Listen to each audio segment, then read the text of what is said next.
Hello and welcome to another episode of Chasing Hope. Today's question is one that every believer, in fact, even every non believer at some point in time asks. The question is, where is God when it hurts? I came across this question for the very first time when I was all of 13. Welcome to Chasing Hope with me, Catherine Abraham, as we work together to answer certain questions, delve into certain mysteries of Christianity, and of course, ensure that we are growing in the faith.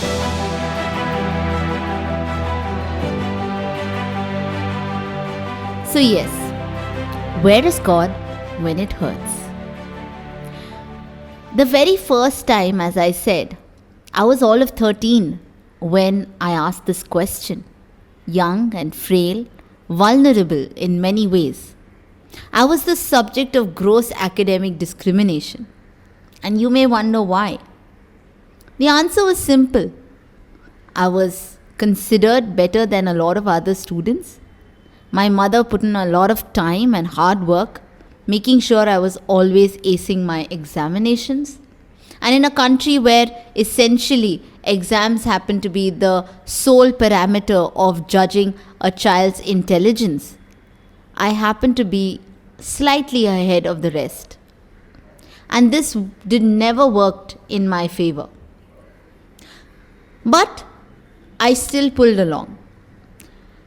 At age 13, what essentially happened was I was subjected to gross discrimination by a teacher of mine, and she taught me mathematics. Now here's what happened. The teacher who was teaching us mathematics was on maternity leave, and unfortunately her replacements were not as good as she was, and so we as students found it very, very difficult to go ahead and understand those basic concepts. As a result, our entire portion and our understanding of the subject also suffered. And there was a change of multiple teachers in all of this. So, in time I realized that I was not the only one suffering. I was just one of maybe 100, 120 children. And that is when this particular teacher was called in to correct our examination papers. So I realized that she had just given me a very low score, but I had at least passed. And given the circumstances around us, I thought that at least passing was better than completely failing. But as we were discussing the paper, which was the norm at the time, I realized that she had given me a 0 on one of the questions where I had indeed got the right answer. Only I had taken a shorter route by utilizing a separate formula. Out of curiosity and also with a faint ray of hope that perhaps my marks would step up a little bit more, at least look a little more gracious than it was, I went up to her and very politely asked her if she could just go through this particular question that I had solved. And my only mistake at that point was to tell her, "Miss, the answer is right." That's all that I said. She took her red pen, and I will never forget that moment when she arrogantly struck off the entire page and cut another few marks from my paper so that she could intentionally fail me. I was heartbroken that day, primarily because I didn't deserve it. Those were not my marks, but because of one person's vindictive behavior, I had suffered. I walked back home. I was unable to immediately talk about this incident. It was only a couple of days later that I mustered some courage and I opened up to my father, who was obviously understanding. My mother wasn't. She was upset, she was angry, she was also worried. As time passed, I let it slide. I told myself that things would get better. One afternoon, my teacher called me, and she was my class teacher. And she said, "How is it that you have ended up with such a low score? I didn't expect you to fail." And I recounted the entire story to her. But here's the thing. She kept her faith in me and she said, "I know you're capable of better." At that time, I realized that I indeed could do better than what that particular teacher had expected of me. I went back home with a new resolve. I would study the subject. I would make it a point that even if I had to sit all night, I would do it, because I wanted not just to clear a paper, but I wanted to go ahead and make sure that I was successful. The following term, when we sat for our subsequent papers, I was at the top of my class for the exact same subject. Reason? Because I realized that all that I needed at that point in time was for someone to show that they had some faith left in me, apart from my parents. Sometimes you will be stuck in a situation, in a circumstance that is very, very difficult to come out of. And at the same time, if you keep your faith as strong as it could possibly be at that point, you will never ask that question, where is God, when it hurts. For those of you who have been following this podcast for a while, you are well aware that I also happen to be an only child. And as almost every individual in the single child's club, I'm also very deeply sensitive to my surroundings. The second encounter with faith and the intensity and the trials attached to it happened when I was slightly older, and I read an article where a little child was kidnapped and brutally assaulted in a town where the news just circulated like wildfire, and in a very, very insensitive fashion. My first reaction at that time was, how could anyone in the right frame of mind do something so ghastly to a little child? Was God not present? Was He not looking? Where is God when it hurts? And as every young person, I too had my own understanding, my own viewpoints at that point. But I realized that it was not just about God and man. Sometimes it was about a trial that a lot of people collectively go through.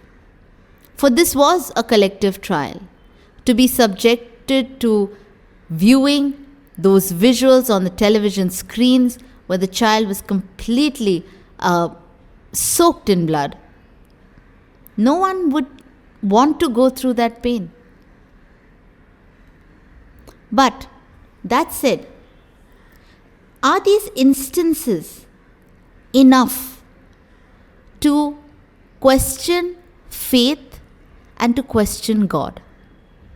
The answer is no. Because God never promised us a life without suffering. He just promised us that He would take us through. Every time we find ourselves lost in a time capsule, waiting to be heard, waiting to be understood, waiting to be loved, we find our faith closer to a tipping point. And it is at this time that you need to go ahead and hold on hold on to that hope, hold on to that faith, and make it a point to be firm in your own resolve.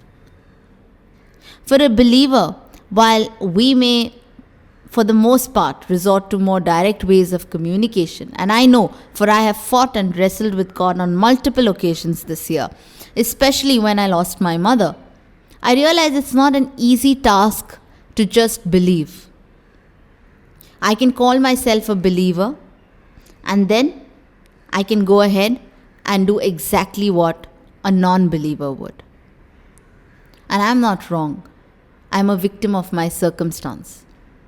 But at the same time, I cannot keep repeating the same offense again and again merely with that tagline.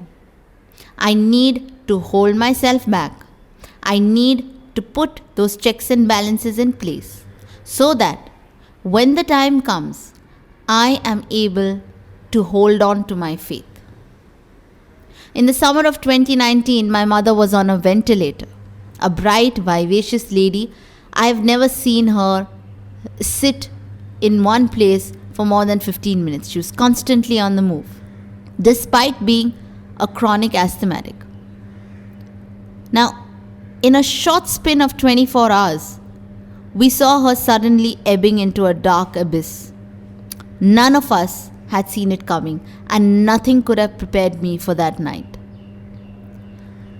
Things became difficult. Medical bills soared. Finances became tight.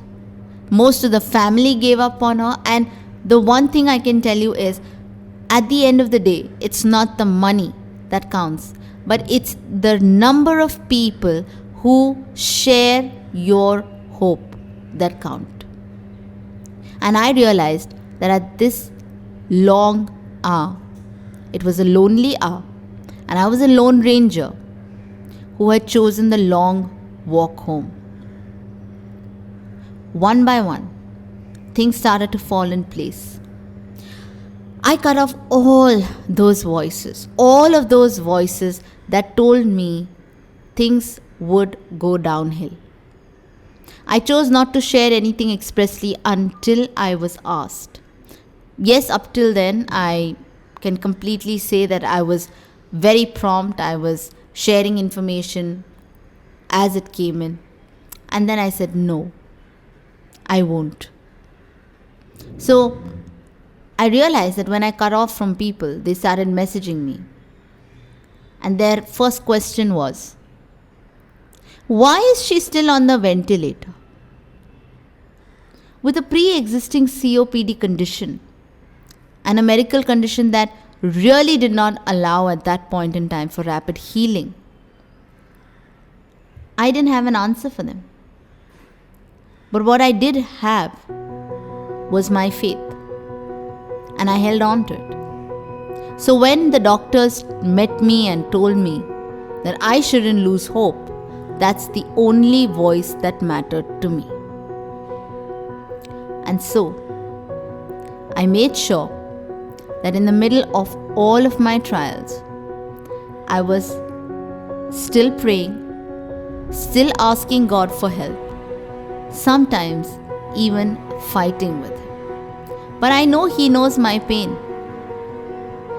I went off, I made sure that I was not going to let my guard down.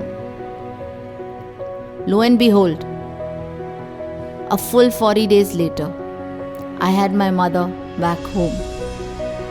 She stayed on for almost 18 months, and those were the most precious 18 months for us too, as a family. The point is, God is right there when it's hurting, because He's the one who's balming and embalming our wounds. He's the one who puts the band-aid. He's the one who tells you that it's going to be okay. All that you need to do is to find a way to sustain in your faith. And that sustenance will only come when you are willing to go the extra distance, go the extra mile, and keep that little twig of hope, keep that candle burning when everyone else relegates into the darkness. So my friends, I hope that this small testimony, and I'm going to be talking a little bit more about it in the next episode, but I hope that this particular thought of where is God when it hurts is more often a question that comes with the assurance that He is there when it hurts. And I want you to believe in this today. I don't know who you are, I don't know what your prayer is, I don't know what your pain is. But what I can say is that if you are going through something, there is a deeper meaning to it. There is a bigger reason for it. A reason you will not see right now. But you will see things slowly unfold in front of you. And that is when all of the pieces of your life will fall together like a jigsaw. So don't give up, especially on your faith. Keep going, keep moving forward. If you need to fall, fall forward, as Denzel Washington always says. And at the end of the day, please remember that you have God on your side.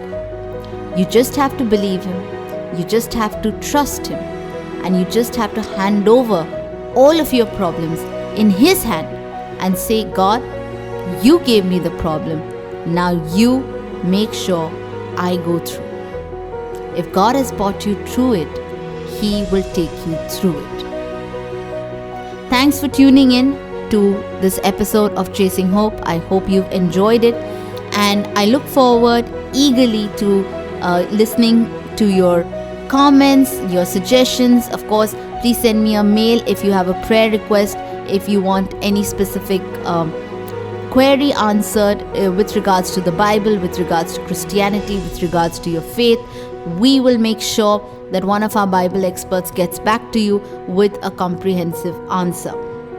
Make sure that you are writing in, you are telling us how you feel about this entire experience, and I hope that now you feel the difference in your life, especially when it comes to your faith. And I look forward to meeting some of you all hopefully once this pandemic is over. Please do make sure that you are connected with us. For now, thank you, and I look forward to meeting you in the next episode.